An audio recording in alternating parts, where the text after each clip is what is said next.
Assalamualaikum warahmatullahi wabarakatuh.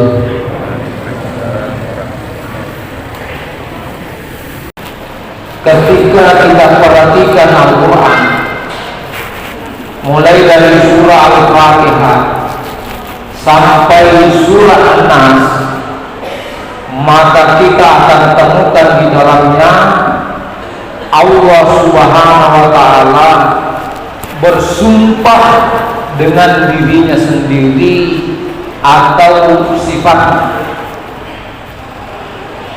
Tetapi kadang-kadang Allah Subhanahu wa ta'ala bersumpah dengan menggunakan makhluknya, seperti wal asri, demi waktu, demi masa, demi waktu asar, wasyamsi, demi matahari, wal fajar, demi waktu fajar. Allah bersumpah dengan menggunakan makhluknya. Kalau kita perhatikan dengan baik, kita merenung, maka boleh jadi ketika Allah Subhanahu wa ta'ala bersumpah dengan menggunakan makhluknya, Allah ingin memperlihatkan tanda-tanda kekuasaannya. Jadi kalau kita mau merenung, yang dijadikan sumpah oleh Allah Subhanahu wa ta'ala, maka di situ terdapat tanda-tanda kekuasaan Allah Subhanahu wa ta'ala. Penting kita telusuri. Ada seorang penafsir yang bernama Muhammad Abdu, sekaligus pemikir. Dia mengatakan bahwa kalau kita perhatikan ayat suci Al-Quran, Allah Subhanahu wa ta'ala bersumpah dengan menggunakan makhluknya, maka berita selanjutnya penting untuk kita perhatikan. Misalnya Allah bersumpah dengan wal asri, demi waktu, demi masa, maka ayat selanjutnya penting untuk kita ketahui apa beritanya. Sementara Fakhruddin Ar-Razi dalam tafsirnya mengungkapkan bahwa Allah bersumpah dengan menggunakan waktu, menggunakan asar, wal asri, banyak maknanya. Yang pertama maknanya, Allah bersumpah dengan menggunakan waktu karena di dalam waktu tersebut terkandung beberapa keajaiban. Di dalam waktu tersebut ada saudara kita yang mendapat kebahagiaan, tapi ada juga yang bersedih. Di dalam waktu tersebut ada saudara kita yang diberikan jabatan oleh Allah Subhanahu wa ta'ala, ada juga saudara kita yang berhenti dari jabatannya. Di dalam waktu tersebut ada orang yang kaya, ada juga orang yang miskin. Di dalam waktu tersebut ada orang yang pergi, ada juga yang datang. Di dalam waktu tersebut ada saudara kita yang lahir dan ada saudara kita yang meninggal. Banyak keajaiban dari waktu tersebut. Yang kedua, menurut Fakhruddin Ar-Razi, Allah bersumpah dengan menggunakan waktu, memberikan nasihat kepada kita semua bahwa meskipun lama hidup di dunia ini, kalau tidak dimanfaatkan waktu dengan baik, tidak dipergunakan kesempatan dengan sebaik-baiknya, maka manusia itu akan rugi. Makanya ayat selanjutnya Allah berfirman, innal insana lafi khusr, sesungguhnya manusia sungguh berada di dalam kerugian. Artinya ketika manusia tidak memanfaatkan waktunya dengan baik, waktu itu berjalan terus menerus dan tidak akan kembali lagi kecuali nanti di hadapan Allah Subhanahu wa ta'ala kapan kita tidak pergunakan, maka kita rugi. Makanya ketika ada seseorang yang bertanya kepada Rasulullah, ayun nasi khair, yang manakah manusia yang paling baik? Ini yang ditanyakan kepada Rasulullah. Manakah manusia yang paling baik itu? Rasul menjawab, man tala umruhu wa hasuna amaluhu. Orang yang panjang umurnya dan bagus amalnya. Artinya lalu hidup di dunia ini dan semakin berkualitas amalnya.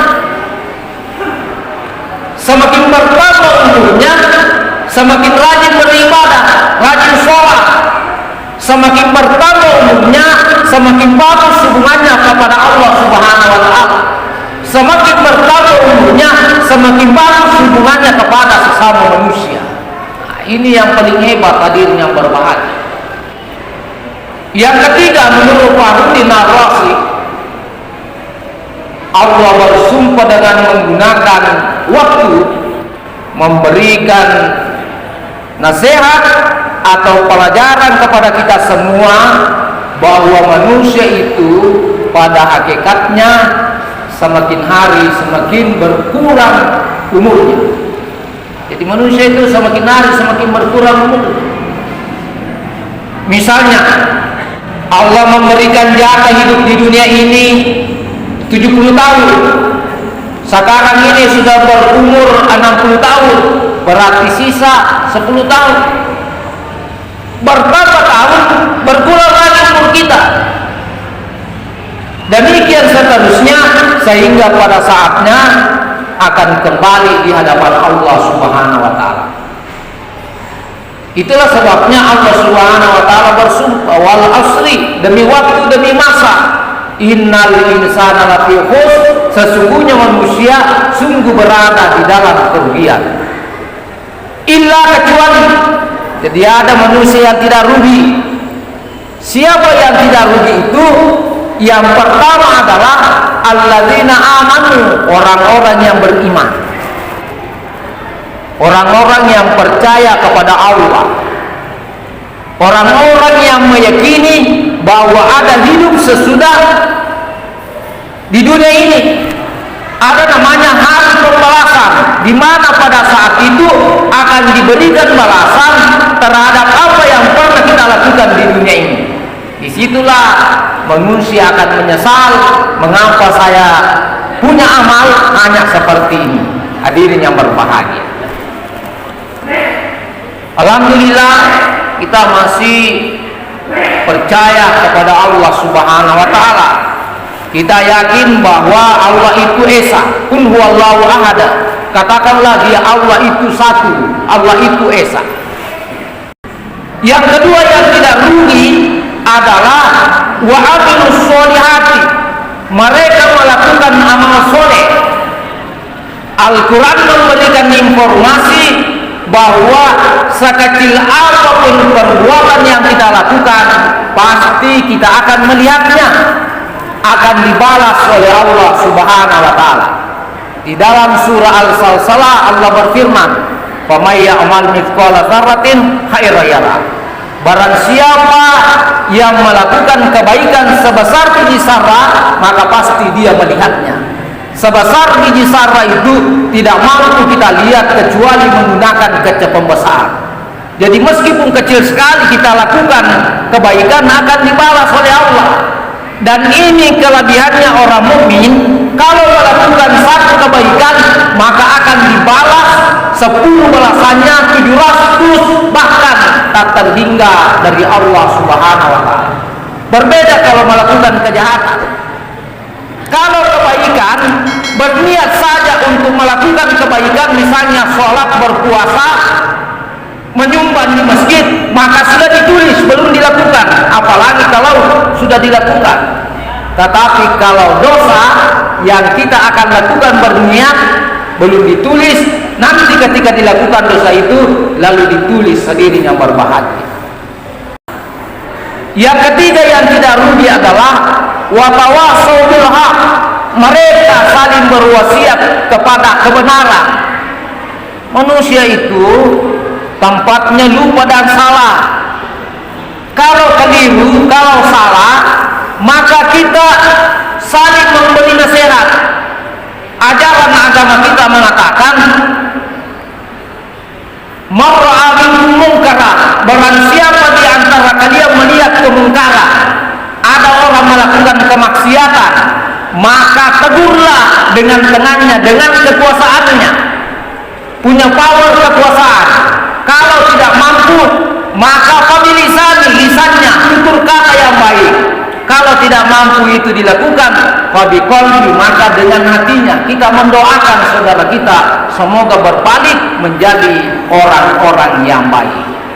Kemudian yang terakhir yang tidak rugi adalah watawasau bisabar, mereka saling berwasiat kepada kesabaran.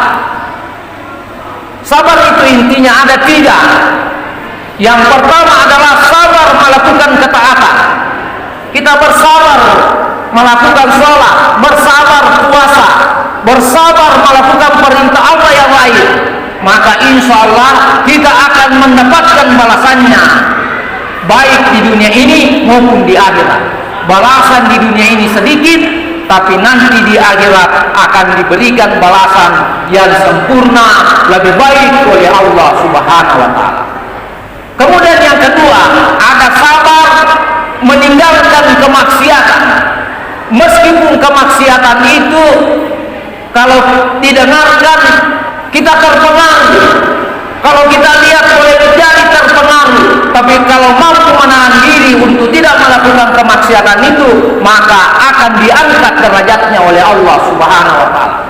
Kemudian yang ketiga, sabar ketika diuji oleh Allah Subhanahu wa Ta'ala, seperti musibah, ada kebakaran rumahnya, ada kecurian, ada banjir, berbagai macam ujian yang diberikan kepadanya, maka yang paling baik adalah bersabar. Innallaha ma'as sabirin, sesungguhnya Allah bersama orang-orang yang bersabar. Sekira ini yang sempat saya sampaikan.